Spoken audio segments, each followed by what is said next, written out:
Good morning, everybody. Good morning, good morning, good morning. I'd love for everyone to take a moment and find a place to sit. We're going to get started. Is this too loud? Can you hear me? Everybody hears me okay? Perfect. My name is Dunni Cosey. I am going to be your cruise ship director for today.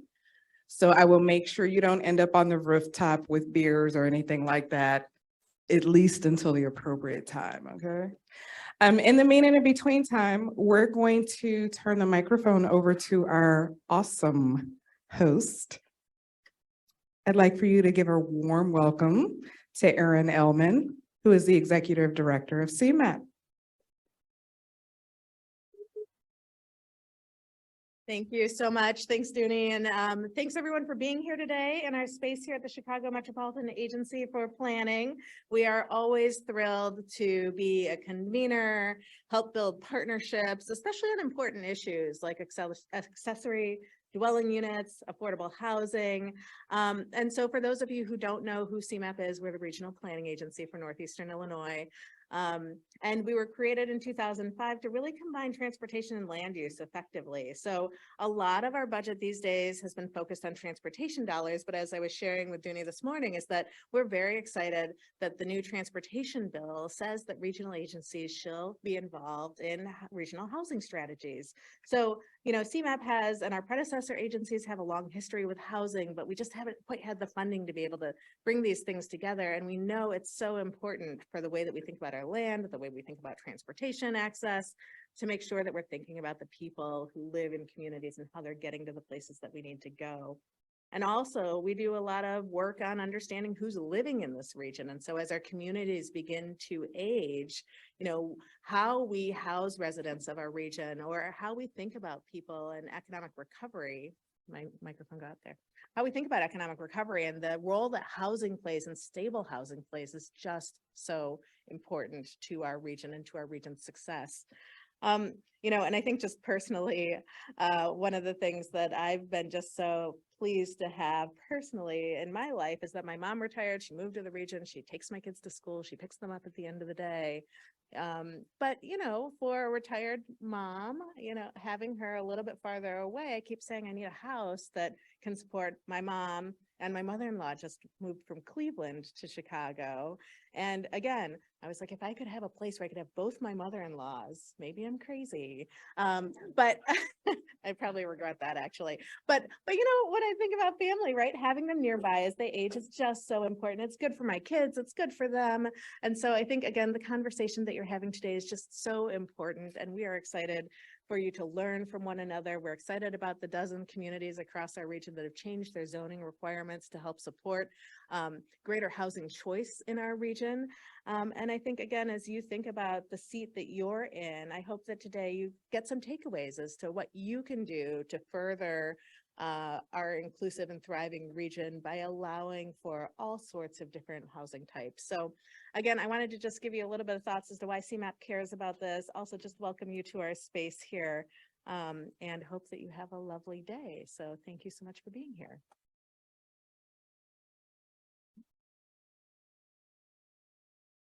Thanks again, Erin. So as I said, we've got lots to cover today. So I'll go over the agenda. I'm going to go over quite a few things, and then we'll kick the program off with our keynote address and jump into a day filled with wonderful conversation, discussion, panels, and some lunch and coffee breaks. So, I mean, that's kind of like the perfect day, I'm just saying. All right, so I wrote my remarks down because I don't want to forget anything. Before we get started, I want us to thank the thought leaders behind today. You can wave your hand. I'm sure all of you have said good morning to Steve Vance from Cityscape and Emily Bloom-Carlin, who's our Senior Program Officer at the Compact. I'd also like to give a shout out to our folks sitting and staffing the desk where you got your really cool name badges and the really cool programs and artwork that you see. Please wave your hand for me, Cassidy Kramer. She's also Preservation Compact. And a lot of work went into planning today. Very thoughtful, long discussions with CMAP, with Steve, with the compact, we all got together and just really dove into this space. So I want to make sure everyone understands that everything that you're doing here today has been carefully curated. I also want to acknowledge CIC. Stacy Young is our fearless CEO and president. She is out conquering the world in Rosemont today, so we're going to take over the downtown area. But there's a lot of really cool folks here from CIC and CII, so thank you for being here to support us today. And I have the pleasure of working with Emily, and so in the Preservation Compact, we're a policy and research collaborative focused on preserving the region's stock of affordable rental housing, so both subsidized and unsubsidized. And so we see ADUs as an important part of our work on preservation. Even before the recent policy changes, the Chicago region has a long standing existing stock of ADUs, primarily basement units and also coach houses. These existing ADUs tend to be more affordable than other types of units, but may have deferred maintenance needs that need to be addressed. So in addition to becoming an increasingly popular housing option for homeowners, there's a lot of perks to that. It increases your property value, generates rental income, and provides flexible housing option for their families. So just as Erin said, having folks closer to you so that you can kind of keep your tribe or your community central to what you need to thrive. As housing prices continue to rise, ADUs can also offer the affordable solution for multi-generational families, retirees, young professionals looking for affordable housing options. But we believe encouraging more ADUs, particularly basement units, could add to the naturally occurring stock that we're trying so dearly hard to preserve. So our thought around that is that we can help stabilize owner occupants and help to discourage the two flats from being, I'm going to say the scary word, deconverted into single family homes. So let's all make sure we're keeping that central to our thoughts and ask the questions and get outside the box here in this space. And I just saw Dan walk in. Hey, Dan. We're very excited to be here today to offer a preview of what we'll be doing today. We have quite a few panel discussions. We've got our municipal panel that will be led by Jake Side. We've got our ADU project panel that will be led by Catherine Darnstadt. And then we have our financing and resources panel, which will be led by our very own Emily. And then we'll have a coffee break in between, and then we'll grab some lunch. And then Steve Vance will close us out with a discussion before we head into the ending activity of the day. So if you signed up for the tour, then that will happen after lunch and after that discussion with Steve. But before we move to our keynote, I want to recognize the important work of our compact partners, and she's going to get me for doing this, but I'm going to do it anyway. Diane Lemus and Communities United, all of the leadership there, you are an important catalyst for the ADU conversations in Chicago. And you've lifted up the importance of improving conditions in our existing stock. Basement ADUs without displacing tenants is huge work, and you all have definitely led the charge. So please, let's acknowledge Diane's crew for that, and Communities United. We've also got, I met one of my NHS folks, but we've got Donna Clark and the NHS team who are on the ground working tirelessly to develop innovative tools to help low and moderate income homeowners of color enjoy the benefit of ADUs. That's huge, because a lot of the conversation you hear around ADUs from some policymakers, I'll be very vague, it rhymes with Schmalderman, will often say things like, well, how do my people afford this? And so to have folks who are being intentional in that space is also very critical to how this will work. And also I have to pay homage to the former director of the Compact. Stacy gave me big shoes to fill. I think I'm doing it. I don't think I've tripped too much, but it's important to acknowledge Stacy's work because she was on the steering committee of ULI's ADU Initiative Task Force and chaired the ADU Policy Committee. So we appreciate her putting her shoulders up for us to stand on. And of course, our government partners, Daniel Hertz Big shout out to you and the squad at DOH who have championed the value of ADUs and navigated the long and often complicated process of developing and implementing ADU programs. So thank you again. Let's give those folks a good round of applause for it. So I'm done talking, because if you haven't figured it out, I could probably just talk to you about a whole bunch of things that are not on this program, and then I get in trouble later, so I'm not going to do that. But what I am going to do is bring someone to the stage who is pretty amazing to this space. Another vital partner on ADU policy in the region is Swasti Shah. She's the Director of Community Engagement at the Urban Land Institute. Swasti led the ULI ADU task force that many of the folks in this room participated on and played a vital role in implementation of the city's ADU pilot program. Without further ado, please welcome our keynote speaker, Swasti, to the stage.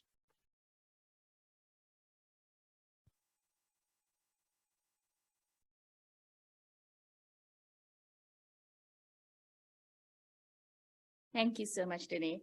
I'm so pleased to be here today. It's really wonderful to see all of us gathered to be talking about ADUs again. We've done a lot, but there is a lot more to do, and I really believe this is the best way to go about doing it. So thank you for being here, and thank you for inviting me. I have a few slides that I want to share, but before I do that, I want to share an experience, and it kind of builds on things that Erin and Dunni both hinted at. But sort of a personal experience which for me highlights why I really believe that ADUs are an important housing type to have in our neighborhoods. So I have this big picture window in my kitchen, which is a nice view of my yard and my neighbor's backyard. So in the mornings when I'm rushing around, like making breakfast, packing lunches, and so forth, I get a glimpse also into the morning routine of my neighbors. And pretty much every day, Grandpa, who lives on the coach house above the garage, is out walking his cute little dog, Jojo. And just a few minutes later, his two little granddaughters come running out of the front house, the main house on the lot, to play with the dog, and I believe, to greet Grandpa as well. But it's such a lovely way to start your morning, right? And the similar scene sort of plays out throughout the day. Game of catch with Grandpa after school, or like when it's nicer out, they're out like cycling, like barbecuing, things like that. I just love to see this close intergenerational family. And I believe, and I mean, I have to believe that at least a part of it is because of their living situation. The grandpa and grandkids are such an integral part of each other's lives because they live right next to each other. Like Erin was saying, wouldn't it be lovely, even though it might be a mother-in-law or your mother, to have them close by? And do we not want that for all families? Do we not want more people to have that option? And so, that's why I believe ADUs are important. I also realize that my neighbors have certain advantages. Their coach house was built decades ago, and people who own that property and they themselves have all the resources to really kept up the coach house. It's well maintained with modern amenities. It's a great place to be. And not all of us have the financial resources or the technical wherewithal or the time to build an ADU to keep it up. So, those are real challenges, but also challenges worth really solving. And I think the best way to go about doing it is through convenings like this. So because when we bring our collective knowledge and effort to the forefront, we can make a difference. And it is with this belief is when ULI Chicago, Emily, could you move to the next slide? Launched the ADU initiative, which Dunni alluded to back in 2019, which feels like such a long time ago. But we wanted to bring together industry members, community leaders, so many of you were a part of that conversation, and city representatives to really think through how we can provide a framework that could sort of be a really smart way to craft an ADU policy for the city of Chicago and for other communities in the region. So as you see in this photo, we had lots of like convenings over various several months, and we we sort of use the on the ground knowledge of the people who were participating, but also looked at best practices across the country. So there were several cities who had already had ADU policies in place with varied levels of success, and we were able to learn from them and sort of take the best of their policies to provide a framework for our region and the city. So next slide. And I want to share some findings and recommendations, well, more findings from that initiative, because I think they're all pretty relevant today. You already heard many of these things. Why do we want ADUs? Because they provide housing choice for families to live together, but also just for folks who might want a smaller footprint for their housing and to live in a certain neighborhood. ADUs can provide that. They are also, I'm going to look at my slide, they are a way to provide housing stability. The additional rental income from the extra unit could be a way to help pay your mortgage. It could also, Dunni would love that. You know, we don't have hard data on that, but the ability to add an additional unit and get additional income from that might sway somebody from keeping that 2 flat and adding that 3rd unit versus moving towards deconversion. And another key part is that it's using existing infrastructure. It's using the roadway network, the water sewer lines that we already have in place, all the amenities, whether it's transit, shops, schools, and in a kind of a gentler way of adding just more density to the neighborhood fabric that already exists. And the flip side of it is that when you bring in more people, you have more people to support your existing businesses and services. And we all know that there are many neighborhoods that are struggling with that. So there are many advantages to them. Next slide, please. But there are also a lot of key challenges. And just the first one being that if you're not allowed to, if you're zoning, your building permits, or you know, the regulatory environment is not supportive, you cannot really build them. Even if you permit ADUs, but you have a bunch of restrictions, which make it almost impossible to build it on a lot, you're not going to see many of them. And then just the cost of it. It's cheaper to build an accessory dwelling unit, but it's not exactly cheap. And that's a huge barrier for many folks. And when that is a barrier, it sort of gets compounded when accessing financing specifically for ADUs is harder. There are fewer loan products out there that will help you build that. And so unless people have the financial wherewithal themselves, whether it's through savings or through enough home equity in their main home, it's not so easy to get the loan or the money that you need to be able to finance and build an ADU. And, you know, we are seeing sort of repercussions of that throughout sort of our region. And I think this is sort of the key point, the last point, that most of the people who we want to be building ADUs are regular homeowners. They are not developers.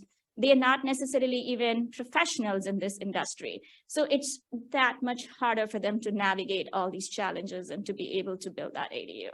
So we have to be mindful of how we make things as easy and as simple as possible.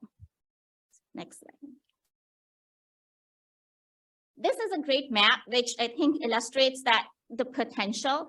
We have 270 plus some municipalities, and we have a handful of them who've already sort of moved forward in that, but it sort of shows you also the opportunity. I think the colors on the map are great because these are communities that are already sort of moving forward, but all the white space is where the opportunity is as well. So thank you, CMAP, for mapping that out for us. Next slide. And this is slightly older data, but I kept it in there because it's still really relevant. The left side, the sort of the chart on the left is from Portland, and the chart on the right is from Seattle, and it maps sort of the progress of how many ADUs were permitted in those cities once they kind of flipped the switch or legalized ADUs. And they said, okay, you can build ADUs, but then ADUs didn't really materialize very easily for all the reasons that we discussed, that they're hard to do. It took a lot of different kinds of interventions, whether it was adjusting sort of their zoning to reducing the requirements or increasing the FAR or a bunch of those types of things which actually made the ADUs feasible, or like coming up with just ways to disseminate information, financial support, things like that to start to ramp up production. And that's like an important lesson to remember, that even after we pass the ordinance, we legalize ADUs, it's really important to revisit, to assess where we are and what more we need to do to really get the outcome that we are hoping for. And so that's why it's wonderful to see everyone here today. I think this is a great way to kind of keep moving on those conversations. Next slide. And this just sort of going back to the city and where we are. The city of Chicago is right now, as I think most of you know, allowing ADUs only in like 5 pilot locations. And I looked at Stephen Vance's website, which is a great way to like sort of understand what's happening for all kinds of stuff, but definitely also for how the ADU building permits are going. So as you can see in the chart, we have until I guess May 1st of this year to hit the 2-year mark. So we might be pretty close to 200. Did I get that wrong? So we might be close to getting 200 building, units permitted in our first 2 years, which is better than what a lot of other places were able to do. And that's great. But if you dive a little bit deeper, you see that almost all of these units are in the north and the northwest pilot zones. We have only a handful. And I kind of counted, and I think I counted less than 10 in the 3 other southeast and the west zones. And so that right there is our work cut out for us. Next slide. And so this is where I think I'm going to stop, but sort of our work begins. What's next for Chicago? What's next for our region? A lot of opportunity to really make this program more widely available and also, have a much more equitable impact than what we are having by making, easier for people in all parts of the city and the region to be able to build ADUs, to be able to live in them. So I'm looking forward to this discussion and hearing from all of you. And with that, I'm going to close. Thank you for inviting me.